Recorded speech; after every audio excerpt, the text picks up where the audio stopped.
آج ہم یہاں پہ جمع ہوئے ہیں جو اللہ تعالیٰ نے ہمیں بہت بڑی فتح عطا فرمائی ہے. اس فتح پہ پوری قوم کو آرمی چیف جناب جنرل عاصم منیر صاحب کو، air force, Pakistan navy, Pakistan army اور پوری قوم کو مبارکباد دینے کے لیے پیغامات آپ علماء سے سنیں گے انشاءاللہ، اور آپ نے سن لیے ہیں. میں دو چار باتیں آپ کی خدمت میں عرض کروں گا. مودی کا بہت بہت شکریہ. آپ جانتے ہیں کہ کئی سالوں سے ہم آپس میں ہی لڑنے جھگڑنے میں اپنی زندگیاں برباد کر رہے تھے. اور یہ کیوں کر رہے تھے؟ اس لیے کہ ہم گوشت کھانے والے لوگ ہیں. ہم ویجیٹیرین نہیں ہیں. ہمارے مذہب کا حصہ ہے گوشت. گوشت خور جانور وہ لڑتے ہیں، سبزی خور نہیں لڑتے. آپ نے کبھی بکری کو چنگاڑتے ہوئے نہیں دیکھا ہوگا، دھاڑتے ہوئے نہیں دیکھا ہوگا، کیونکہ اس کو گھاس چاہیے. گھاس بھاگتی نہیں ہے، کھڑی کھڑی اپنی جگہ پہ ہی بکری اس کو نوالا بنا لیتی ہے. لیکن جو گوشت خور جانور ہیں انہیں شکار کر کے کھانا پڑتا ہے. تو گوشت خور کی فطرت میں لڑنا اور چار شادیاں اللہ نے ڈال دیا ہے. گوشت خور ایک بیوی پہ گزارا نہیں کر سکتا، اور اگر اس کو لڑنے کے لیے میدان جنگ نہ ملے تو وہ آپس میں لڑنا شروع کرے گا.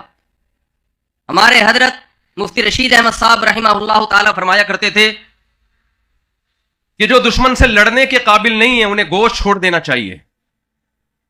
اب دیکھیں، ہمارے مذہب نے گوشت کھانا ہمارے مذہب کا حصہ بنایا ہے. اسلام میں روزہ رکھنا سنت ہے، کھانا پینا سنت نہیں ہے. لیکن جہاں کھانے کا تذکرہ آئے گا، ایک کھانا سنت ہے ولیمے کا. نبی صلی اللہ علیہ وسلم نے فرمایا اولم ولو بشاتن، ولیمہ کرو اگرچہ ایک بکرے کے ساتھ، بکری کے ساتھ. یہاں بھی کس کا ذکر؟ گوشت کا. عقیقہ، جب آپ کے ہاں بچے کی ولادت ہوتی ہے، فیملی پلاننگ والے بہت پریشان ہوتے ہیں کہ مزید غربت میں اضافہ ہو گیا.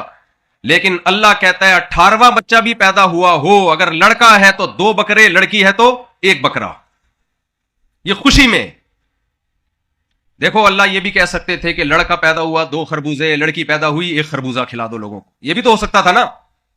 دال چاول کھلا دو، ٹماٹر کھلا دو. عقیقہ سنت ہے، اس میں بھی کھانا پینا ہے. تو اس میں اللہ نے ہمیں سبزی کھانے کا حکم دیا یا گوشت کا؟ گوشت کھانے کا. جب ہم حج کرنے جاتے ہیں، ایک سفر میں حج اور عمرہ کرتے ہیں جسے حج تمتع کہا جاتا ہے، تو شکرانے کے طور پر ہمیں جانور ذبح کرنے کا اور اس کے گوشت کھانے یا کھلانے کا حکم ہے. یہاں بھی کیا ہے؟ گوشت. اور بقرعید کا دن جو ہمارا بہت بڑا تہوار ہے، اس میں بھی ہمیں کیا کھانے کا حکم ہے؟ گوشت. مسلمان گوشت خور ہے، اور گوشت خور کی فطرت میں لڑنا ہے. کیونکہ ہمیں لڑنے کے لیے کوئی سوٹیبل میدان جنگ نظر نہیں آ رہا تھا، تو ہم آپس میں ہی فرقہ وارانہ پھڈوں میں، سیاسی جھگڑوں میں مشغول تھے. ایک دوسرے کی ہی ٹانگیں کھینچنے میں لگے ہوئے تھے، اور ایسا لگتا تھا کہ ہم اپنی موت خود ہی مر جائیں گے. اللہ جزائے خیر دے نریندر مودی کو. اس نے وقت کی نزاکت کا احساس کیا پاکستان کو بچانے کے لیے. اس کو پتا تھا کہ یہ گوشت کھاتے ہیں، ایسا نہ ہو یہ لڑکے ختم ہو جائیں آپس میں. اس نے میدان جنگ گرما دیا. اور اللہ ہماری فوج کے حوصلے کو اور بلند کرے، جس نے سر پوری دنیا میں فخر سے بلند کر دیا. یہ جنگ سب نے مل کے جیتی ہے. سب سے پہلے اس پہ ہمیں شکر ادا کرنا چاہیے اللہ رب العزت کا. ان ینصرکم اللہ فلا غالب لکم. اللہ کہتا ہے اگر اللہ تمہاری مدد کرے گا کوئی تم پہ غالب نہیں آ سکتا. سب سے پہلے ہم کس کا شکر ادا کرتے ہیں؟ اللہ کا.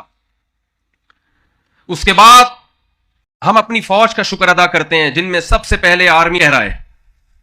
یہ بھی سوچنے کی بات ہے، ہمارا دشمن ہماری فوج کو ایک مذہبی فوج کہتا ہے، اور جو ملک کے غدار ہیں وہ اس آرمی کو، فوج کو سیکولر فوج کہتے ہیں. اس جنگ میں جیتنے کے بعد ہمیں معلوم ہو گیا، یقین ہو گیا کہ ہماری فوج ایک سیکولر فوج نہیں ہے. مذہب اور اسلام پہ اور اللہ کے نام پہ مر مٹنے کے لیے شہادت کا جذبہ رکھنے والی فوج ہے، اور یہ جذبہ ایک سیکولر اور لبرل فوج میں ہو نہیں سکتا. اس کے بعد ہم شکریہ ادا کرتے ہیں سب سے زیادہ ایئر فورس کا، جن کے شاہینوں نے چند گھنٹوں میں کایا پلٹ دی. لوگ کہہ رہے ہیں بھائی تھوڑا سا تو لڑتے، اتنی جلدی کیا ہو گیا؟ کیا تباہی مچائی ہے؟ پوری دنیا کا میڈیا آج ہماری تعریفیں کر رہا ہے. پھر پاکستان آرمی، پاکستان نیوی. اچھا، جب ہمیں اطلاع ملی رات کو کہ انڈین نیوی نے بھی کراچی کے قریب سفر کرنا شروع کر دیا ہے، تو میں نے ساتھیوں سے کہا ہمیں سمندری جہاد کے فضائل پر کچھ بیان دینا چاہیے. میں گھر آیا، میں نے کہا تھوڑی دیر آرام کرتا ہوں اور جا کے پھر کتابیں کھولتا ہوں حدیث کی، اور سمندر کی لڑائی کے فضائل جو اللہ اس کے رسول صلی اللہ علیہ وسلم نے بیان کیے ہیں وہ ہم قوم کے سامنے لاتے ہیں تاکہ ہماری نیوی کو حوصلہ ملے. میں آیا اپنے آفس بیٹھنے کے لیے تو صاحب آئے، میں نے کہا بھائی ایسے کر رہا ہوں. انہوں نے کہا پروگرام بڑھ چکا ہے، اب اس کی ضرورت نہیں ہے، نیوی تک ہم پہنچے ہی نہیں ہے. بھائی کیا کہہ رہے ہو؟ ابھی تو جنگ شروع ہوئی ہے. انہوں نے کہا شروع نہیں، ختم ہو گئی ہے. یقین نہیں آ رہا تھا اور پھر یقین آ گیا الحمدللہ. کہ مضبوط قوم گھبراتی ہے، نیندیں اڑتی ہیں. ہماری قوم میمز بنانے سے ہی فرصت نہیں مل، ابھی تک چل رہی ہے میمز. رافیل کا وہ کباڑ والے کا کباڑ بنا کے اس کو لوگ پرانا لویا لے لو، اور وہ آپ نے دیکھا ہوگا ابھی بھی ہو سکتا ہے شیرشاہ مارکیٹ میں رافیل کے پرزے مل رہے ہوں. قوم نے بھی یہ جنگ لڑی ہے، ہمارے حکمرانوں نے بھی یہ جنگ لڑی ہے. اور بہت اہم بات یہ کہ قوم نے جس طرح تمام تر سیاسی اختلافات بھلا کے فوج کا ساتھ دیا، اس پہ ہم قوم کو بھی سلام پیش کرتے ہیں. اور یہ بھی ایمان کی علامت ہے. آج ویڈیوز آ رہی ہیں انڈین فوجیوں کی لاشیں جب ان کے گھر کی موت اور اللہ کا انکار کرنے والے. تو میں تو بہت چھوٹا آدمی ہوں، یہاں بڑے بڑے علماء کے آپ بیان سنیں گے. انگلی کٹا کے شہیدوں میں نام لکھوانے کے لیے آیا ہوں.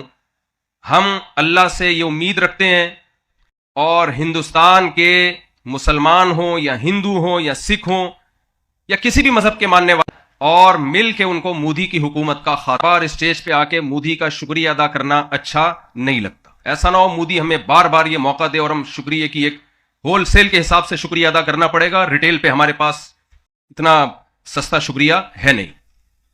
تو اگر ہندوستان کی عوام میں کچھ غیرت ہے، عقل ہے، شعور ہے، تو ان سب کو مودی کے خلاف متحد ہو کر اس کی حکومت کا خاتمہ کر دینا چاہیے. اللہ تعالیٰ سے دعا گو ہوں کہ اللہ تعالیٰ ہمارے ملک کو اسی طرح طاقتور رکھے اور اسلام کا مضبوط قلعہ بنائے، اور ہم سب کو اسی طرح ہنستا بستا اور متحد رکھے. جزاکم اللہ تعالی احسن الجزا.